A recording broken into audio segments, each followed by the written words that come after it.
When the United States started industrializing and urbanizing, we started back in the early 1800s. And so we have had generations to adapt to a more urbanized environment. And so we have this middle step where we went from farms to small towns to big towns to cities, and the cities have suburbs. And so there's always been a degree of elbow room put into the American model, which lowers the opportunity cost of having children. China didn't start to urbanize until 1980, and then they did it all at once. So people in a single generation went from living on a subsistence farm to a high-rise condo. And so they went from having 7 kids to 1 kid in 1 generation.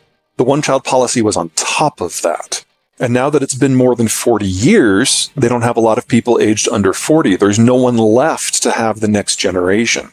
So this was always going to be the last generation for the People's Republic. It was always going to be a 2-generation experience total. But it's happened so fast that we don't even have an economic theory developed. Humankind does not have an economic theory for what would allow the Chinese economy to function in 2030. It's that far gone. In the United States, we are a large population, 330 million. In order to round out our younger age groups, we really need to bring in about 2 to 4 million immigrants a year. And we're well under that right now, and that is something that will come back to bite us again and again and again in the decades to come. But we're also a settler society. None of us are actually from here. And so the United States is capable politically of sustaining large volumes of immigration for an extended period of time. Just now is not one of those moments. Immigration can be part of our solution. There's a lot of complications in that conversation politically, logistically. That's a different conversation we can get into if you want to. But the United States is the largest economy in the world with the greatest upward mobility from people from the lower classes to the higher classes. And the attractiveness of that system, especially since it's mostly free, is robust. And you're right that when we do decide to have an open immigration system, we usually have no problem drawing in people. And that's before you consider what's about to happen to the wider world, where the delta between the U.S. and everyone else is going to be huge. There's 3 reasons that won't work. Number 1 is scale. The United States has over 300 million people. The Chinese have about 1.3 billion. So to move the needle, you don't just need to bring in 3 times as many people. You need to bring in 10 times as many people under age 40. It's not clear that there are enough people that are potentially migrant to salvage just China, assuming no one else moves anywhere else. Number 2, the United States has developed an interesting reputation of late of being a little bit racist, with white people being a little sketchy. But in China, which is 90% Han Chinese, they are blindingly racist to anyone who is not Han. And to think that there are going to be incentives that will draw people, especially in numbers, to the PRC is ridiculous, even before you consider the disconnect in terms of economic activity. But third, there's the governing system. The U.S. may be a flawed democracy, but a democracy it still is. China is a country where you are welded into your room when there's a health crisis. Casual dismissal of the very concept that private citizens have agency or interests is something that does not attract migrants. Yeah, China has never had net inward migration. It's always been outward, people trying to get out, not people trying to get in. Now, there is migration within the Chinese system. People forget that China is not a traditional nation state. It is an empire, and they have expanded out and conquered other groups, and you do get migrant from those poorer minorities into the urban centers. But again, you can only do that once, because then you've hollowed out the countryside, and that is what has happened writ large throughout the entire system at this point. Remember that there are 2 things you need for globalization to work. Number 1, you need the physical interconnectivity, the transport systems that are low cost and very, very safe. The cost of transport per unit, the more steps you can get in your supply chain, the greater capacity there is to expand into things that otherwise would be so low cost that you wouldn't trade them internationally. Things like wheat, for example, or plastics. Second, you need a balance of production and consumption, and that in many ways is a subset of demographic structures. So you need to have a significant number of people in your 40s, 50s, and early 60s in order to generate the capital and the skilled labor base to produce, but then you also need a lot of people in their 20s and 30s to do some of the lower skilled stuff as well as consume. And this all has to be in balance for it to work. The demographic aging we've seen in recent decades means that second piece is just completely gone. And countries are increasingly finding it in their best interest to kind of hoard what consumption they do have and not allow trade access to it, and then producing more locally. We were moving this way before the Ukraine war, before the Chinese started to break down, and before the German industrial model started to implode. This has just sped everything up.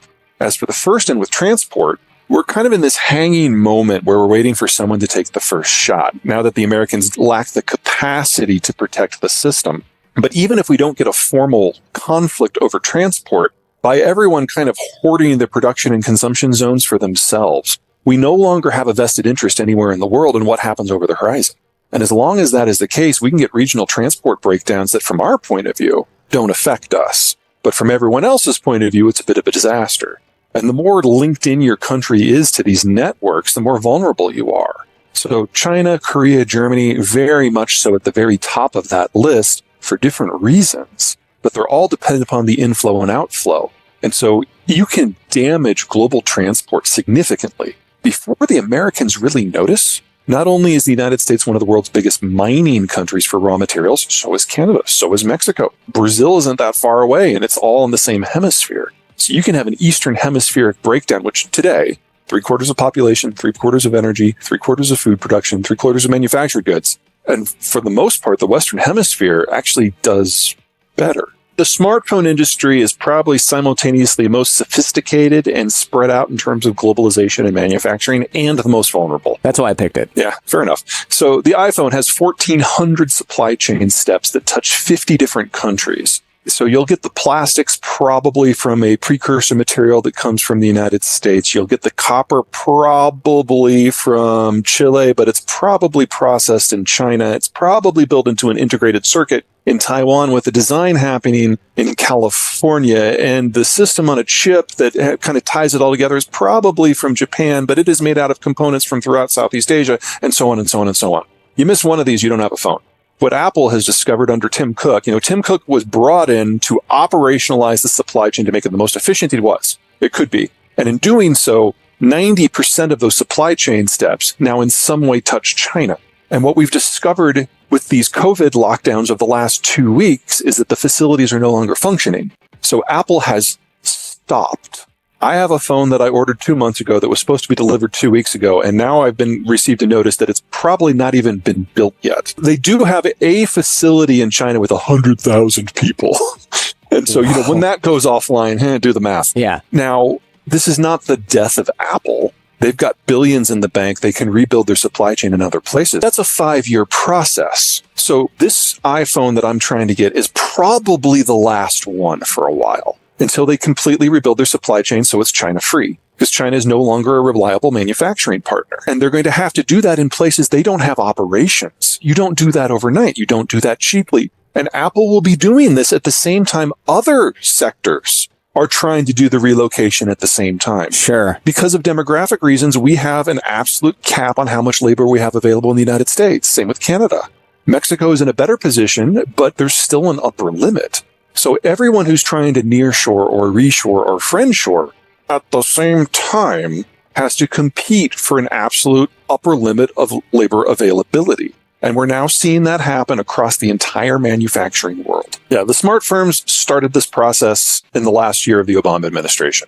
Now, maybe for wildly different reasons. And then it accelerated under Trump because he launched a trade war, and then accelerated more under COVID, and now it's accelerated under Biden because Biden's even more economically nationalist. And now we've hit the wall. Mercantilism is basically what we're hitting. It's where you exercise a degree of trade restriction in order to limit people's access to your market, but you try to shove stuff down their throats to destroy their local industry whenever you can. Certainly the first part of that is going to be the norm for the next several years. The second part, we'll see what happens once the supply chains have been relocated. And I realize this is ugly. In the United States, this is 10% plus inflation for several years as we get all this stuff in place. Same in Mexico, same in Canada. But on the backside, we will have a supply chain system that employs people from the continent, that is simpler and shorter with fewer steps, that is cleaner, that uses less energy. And at the end of it, when it's done, we will have a supply chain system that is largely immune to international crises. And we're going to have record economic growth while we're building this. This is going to be a great story. High inflationary, yes, but people forget about the high growth part. Now, that's assuming you are affiliated with the North American network, as we basically take our marbles and go home. I see. If you are someone else trying to sell in, you've got to cut a deal. And there are not a lot of countries that have pre-positioned themselves like that.